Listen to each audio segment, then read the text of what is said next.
बिस्मिल्लाहिर्रहमानिर्रहीम, अस्सलाम वालेकुम। पाकिस्तान और दुनिया भर में देखने और सुनने वालों को अब्दुल कादिर का सलाम। आज के इस व्लॉग में दो इंटरेस्टिंग चीज़ें मैंने आपको दिखानी है। कुछ दिनों से सोच रहा था इस टॉपिक पर बात करूं, लेकिन सियासी मसरूफियात थी, मेरी नहीं बल्कि सियासी खबरों की वजह से मैं ज़्यादा इतना डिस्कस नहीं कर सका। लेकिन आज व्लॉग के आखिर में मैं वो एक पूरी स्टोरी जो है, एक कंपैरिजन जो बनता है, वो मैं आपके साथ शेयर करूँगा। आपको सुन के बड़ा अच्छा लगेगा। और दूसरा ये कि जो काम इमरान खान ने बतौर वज़ीर-ए-आज़म अपने इक़्तिदार के पहले दिन किया था, वही काम ये मौजूदा हुकूमत 9 महीने की मुआशी तबाही के बाद बिलाखिर शुरू करने जा रही है, बल्कि अनाउंसमेंट भी कर दी गई है।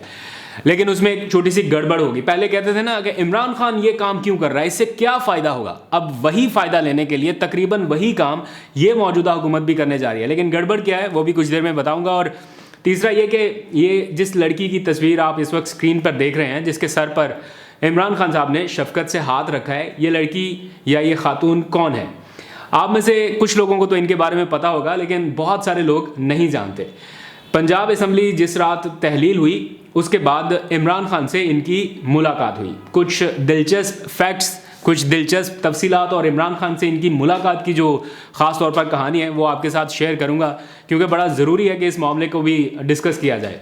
लेकिन उससे पहले थोड़ी सी बात मुल्क की ताज़ा सियासी हालात की।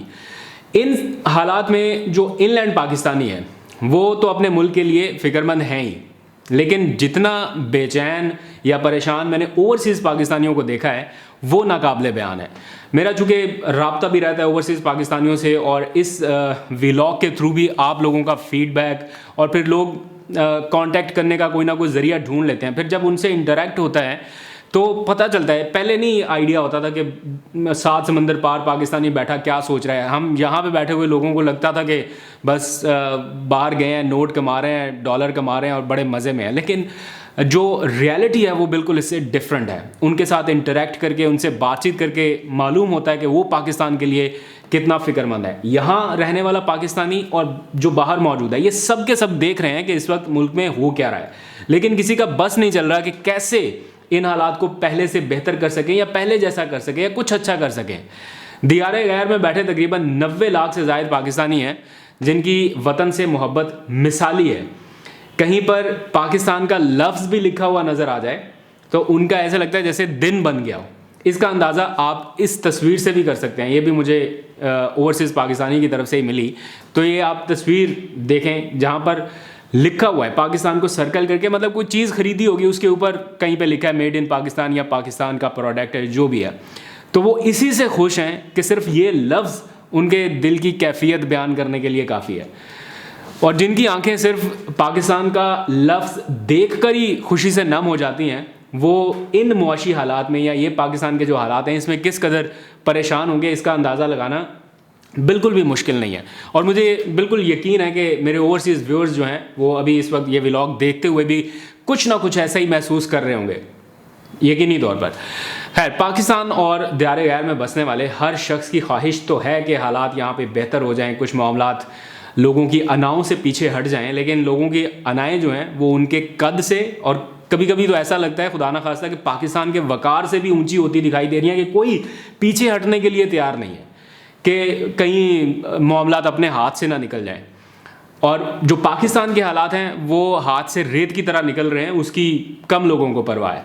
कल मैंने देखा न्यूजीलैंड की वज़ीर-ए-आज़म है जसिंडा आर्डर्न, आपने भी देखा होगा टेलीविज़न पर, जो वक्त से पहले मुस्ताफ़ी हो रही हैं। अभी उनके टेन्योर में 1 साल से ज़ायद का वक्त था, लेकिन उन्होंने कहा कि वो 7 फरवरी तक की जिम्मेदारियां अदा करेंगे। इसके बाद उन्होंने ऐलान किया कि मेरा मज़ीद इक़्तिदार में रहना मेरे मुल्क के मफाद में नहीं है। ज़रा कंपैरिजन करें कि यहाँ मजाल है किसी को जो ऐसा कहना तो दूर की बात सोच भी ले, जो इतना बेशक मुल्क को नुकसान हो रहा है हो, लेकिन ज़ाती फ़ायदे से कोई 1 इंच पीछे हटने के लिए तैयार नहीं है। पता भी है कि इन हालात में इक़्तिदार में रहने से पाकिस्तान को नुकसान हो रहा है, ये किसी से ढकी छुपी बात नहीं है, लेकिन स्टिल सब चिपटे हुए हैं इक़्तिदार के साथ कि अपना फ़ायदा किसी तरह से वो ले लें। मौजूदा हुकूमत इक़्तिदार में जब आई थी तो सबको ये ख्वाब दिखाया गया होगा, हमें भी और भी बहुत सारे लोगों को, कि डॉलर नीचे आएगा, स्टॉक एक्सचेंज ऊपर जाएगी। ये ख्वाब उस वक्त बड़ा हसीन लग रहा था, एक आध दिन हुआ भी था स्टार्ट में, फिर बाद में उसकी एग्जांपल्स भी दी गई, लेकिन बाद में दोबारा उसके ऊपर बात नहीं हुई। तो लग ये रहा था कि कोई बहुत बड़ी तैयारी हुई है, कोई बहुत बड़ी मनसूबाबंदी से ये इक़्तिदार में आए हैं, लेकिन हुआ सब कुछ उल्ट।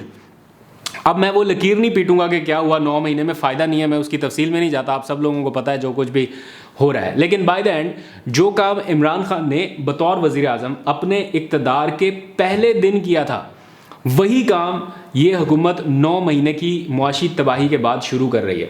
मैंने आपको पहले के व्लॉग में भी बताया था कि इमरान खान जिस दिन अपने पहले दिन ऑफिस में गए तो उन्होंने कुछ टीवी चैनल्स के ऑनर्स के साथ पहली मीटिंग में उन्हें कहा कि मुझे इस पाकिस्तान में, इस मुल्क में ऑस्टेरिटी ड्राइव शुरू करनी है, ख़जाने की हालत नाजुक है, इसलिए इस कैंपेन में मेरा साथ दें। आप बेशक मेरी पॉलिसी के अगेंस्ट हैं या मेरी पार्टी को सपोर्ट करें ना करें जो भी है, लेकिन सिर्फ इस कॉज के लिए आप मेरा साथ दीजिए। उन्होंने टीवी चैनल्स के ऑनर से दरख्वास्त की कि ये बड़ी इंपॉर्टेंट मुहिम है पाकिस्तान के लिए, तो आज ही से शुरू करनी है। और फिर प्राइम मिनिस्टर हाउस से वो सारा कुछ शुरू हुआ, वो भी मैं बता चुका हूँ, आप सबको पता है, रिपीट नहीं करूँगा। यानी अब ये मौजूदा हुकूमत भी इमरान खान के नक्शे कदम पर चलना शुरू हुई है और हुकूमत ने 9 महीने के बाद बिलाखिर कौमी सतह पर बचत करने का सोचा है, प्लान बनाने का सोचा है। और इस काम पर उन्होंने एक खसूसी जो है वो कमेटी कायम कर दी है, 15 रुकनी कमेटी है, और उनसे कहा कि बचत की जो तजावीज़ हैं वो हमें देंगे, कैसे हम पैसा बचा सकते हैं। इस कमेटी में उन्होंने और भी बहुत सारे लोग शामिल किए। एक मुमताज़ माहिर मईशत हैं डॉक्टर ज़ुबैर खान, उनका नाम भी शामिल किया गया। लेकिन उन्होंने इस मौजूदा मुआशी तबाही के आगे अपने दोनों हाथ खड़े कर दिए और कमेटी का हिस्सा बनने से इनकार कर दिया। मेरी आज ही दोपहर में उनसे बात हो रही थी, मैंने उनसे पूछा कि हालात बड़े मुश्किल हैं डॉक्टर साहब, आप इनकार क्यों कर रहे हैं, मतलब अगर आप आना चाहते तो आप आ सकते थे। तो उन्होंने कुछ रीज़न्स बताई। उन्होंने कहा कि मौजूदा हुकूमत ने मुआशी तौर पर मुल्क का वाकई में बेड़ा गर्क कर दिया है और मैं इन पर सख्त तनकीद कर रहा था, तो मेरा नाम उठा के कमेटी में डाल दिया कि मैं तजावीज़ दूं कि चलो इसी तरह से खामोश हो जाऊंगा। लेकिन वो कह रहे हैं कि कमेटी का हिस्सा बनाने से पहले ना मेरी रजामंदी हासिल की गई, ना मेरे से कुछ पूछा गया, और वाकतन वो कह रहे हैं कि जितना बिगाड़ पैदा कर दिया गया है इन हालात में, इसको सुधारना बहुत मुश्किल है, ऐसा नज़र नहीं आ रहा कि ये ठीक हो सके। इसलिए उन्होंने कहा है कि मैं इस कमेटी के किसी गलत फैसले का कतन हिस्सा नहीं बनूंगा कि हम इस कमेटी में आके कोई तजावीज़ दे दें और बाद में उनकी वजह से कोई और प्रॉब्लम्स क्रिएट हों, क्योंकि ये मामला ठीक होना नहीं है और उल्टा रिवर्स होते जाना है। तो इसलिए मैं तो इस कमेटी का कतन हिस्सा नहीं बनूंगा, और जहां पर मुझे लगेगा कि हुकूमत अपनी पॉलिसियों से गलत कर रही है, मैं इसी तरह तनकीद करता रहूँगा। यही बात इमरान खान साहब सबको समझा रहे हैं कि जो फैसले अब आप कर रहे हैं या जिनका करने का सोच रहे हैं, इससे मज़ीद मुआशी तबाही होनी है। अपना चंद महीनों का इक़्तिदार बचाने के लिए ये ना करें, इलेक्शन करा दें, लेकिन चंद लोग अपने फ़ायदे के लिए ये सब होने देना चाहते हैं। लोग कहते हैं कि इमरान खान के नाम पर क्रॉस लग गया और वो वापस इक़्तिदार में नहीं आएगा, जो मर्ज़ी हो जाए। मैं आपस की बात आपको बताऊं, हम भी 4 दोस्त बैठते हैं ना, तो उनमें से जब डिस्कशन होती है तो लोग कहते हैं नहीं अब मुश्किल है, अब मुश्किल है, अब नहीं आएगा। देखा ना वो सिंध में क्या हुआ, अगर वहाँ पे वोट बैंक हो गया तो यहाँ पे भी हो जाएगा, एंड दिस एंड दैट। निगरान हुकूमतें अपनी लगा के इमरान खान साहब को साइड पे कर देंगे। लेकिन इमरान खान को भी इस बात का अंदाज़ा है कि शायद उन्हें नाअहल करके मैदान से बाहर करने की कोई पस पर्दा साजिश हो रही है। इन सारी सिचुएशंस के बावजूद वो इन दिनों जो मीटिंग्स कर रहे हैं, मैं आपको वसूख से बता रहा हूँ, वो इस इशू पर कर रहे हैं कि मुल्क को मुआशी तौर पर मज़ीद नुकसान से बचाने के लिए हम क्या इक़दाम कर सकते हैं।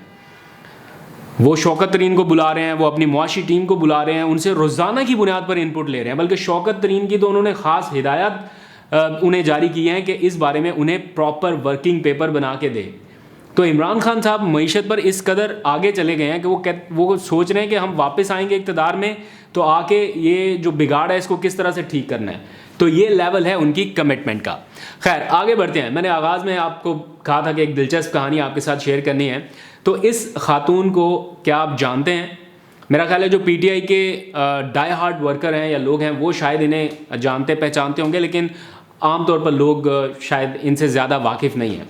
जब पंजाब में लोटों के साथ साथ कुछ खातून जो अरकान असम्बली थी मखसूस नशिस्तों वाली, उन्होंने अपनी असल शक्ल दिखाई और उनका अचानक से ज़मीर जागा और वो जरदारी साहब के पास पहुंच गई मुलाकात करने के लिए, और उन्होंने फिर अपनी सियासत और अपनी इज़्ज़त बिल्कुल तबाह कर दी मुनहरिफ होके।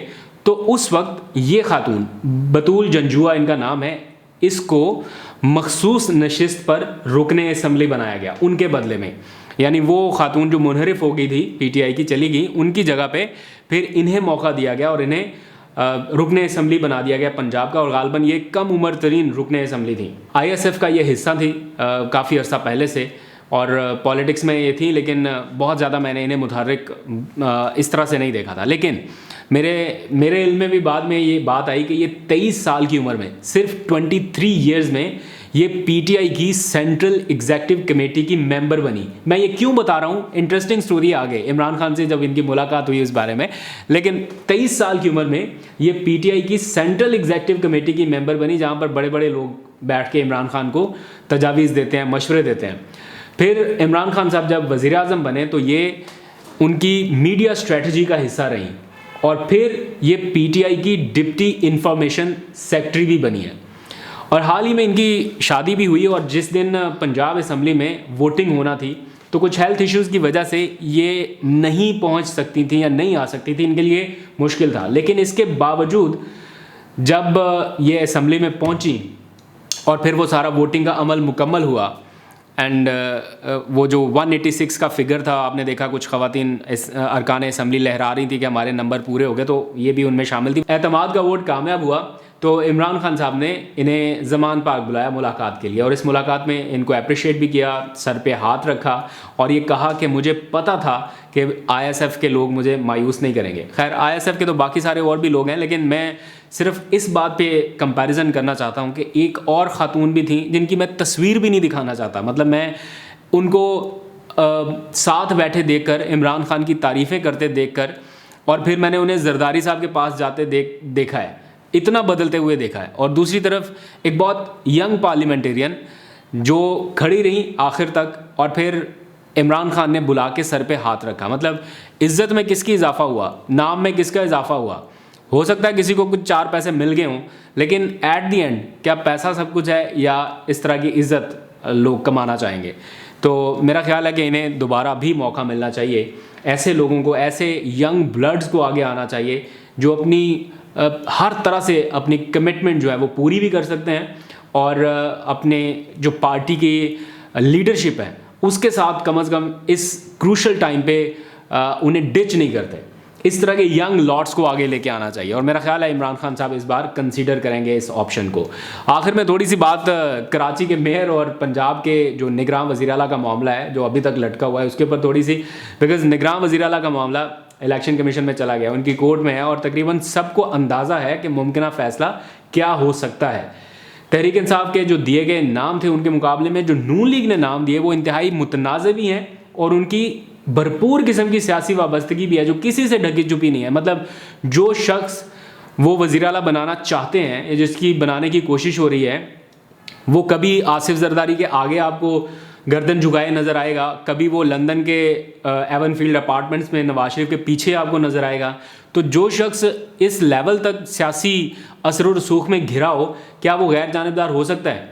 फिर इलेक्शन कमीशन पर भी डिपेंड करता है कि क्या इलेक्शन कमीशन एक पार्टी के लिए इतना जानिबदार हो सकता है कि वो आउट ऑफ द वे जाए सिर्फ उस शख्स को वज़ीर आला बनाने के लिए। इसके नताइज भी होंगे, फिर वो बाद में एक नया शोर शराबा हो जाता है। तो बहुत अहम और नादिर मौका है इलेक्शन कमीशन के पास भी कि अपने आप को गैर जानिबदार साबित करे। देखते हैं क्या डिसीजन होता है। मेयर कराची का मामला भी अभी लटक रहा है। आज PTI का वफ्द और जमात इस्लामी का वफ्द मिला है कराची में, अभी तक कोई डिसीजन नहीं हुआ, लेकिन सोच विचार अभी भी जारी है कि क्या किया जाए। आई थिंक PTI और जमात इस्लामी का इत्तेहाद बेहतर हो सकता है, लेकिन जमात इस्लामी को बहरहाल डिसीजन करना है। इस वक्त वो इस पोजीशन में है कि वो दोनों तरफ बारगेनिंग कर सकते हैं। लेट्स सी क्या होता है, आपको अपडेट करते रहेंगे। आज तक के लिए अपना बहुत सा ख्याल रखिए। खुदा हाफिज़।